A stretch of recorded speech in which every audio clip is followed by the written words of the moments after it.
Estamos en el último día de campaña. Seguramente todas las fuerzas políticas os van a pedir el voto el último día de forma muy clara y con mucho énfasis. Incluso el Partido Popular pues continuará apelando al miedo, a lo que vendrá.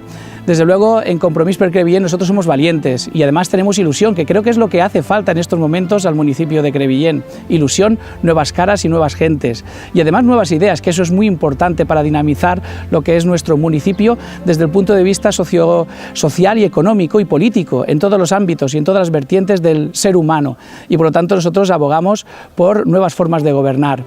Estamos preparados, ya lo hemos demostrado en el trabajo que hemos hecho en la oposición, una oposición constructiva y realista, y ahora estamos preparados para asumir esa responsabilidad de gobernar y además de aceptar todas las propuestas, vengan de donde vengan, si son buenas para el pueblo, sin atender a mayorías absolutas. Es muy importante cambiar esas inercias de gobiernos de mucho tiempo en el poder, donde solo aceptan sus propias propuestas, y eso perjudica, es un obstáculo para el progreso de nuestro municipio.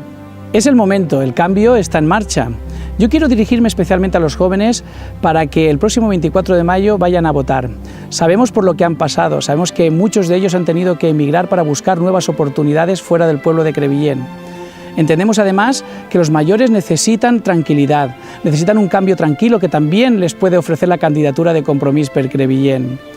Yo también quiero dirigirme a esos indecisos, a quienes no saben ahora en estos momentos a quién votar, que tenemos una oportunidad de cambio importante, que es necesario que haya nuevas ideas, nuevas gentes, que se apueste por la innovación, por la tecnología, por la transparencia, por la honestidad. Es importante, tenéis la posibilidad de cambiar y por eso quiero estar con vosotros, quiero ser vuestro alcalde y por eso os pido el voto.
No tengas miedo, vota con valentía, vota Compromís.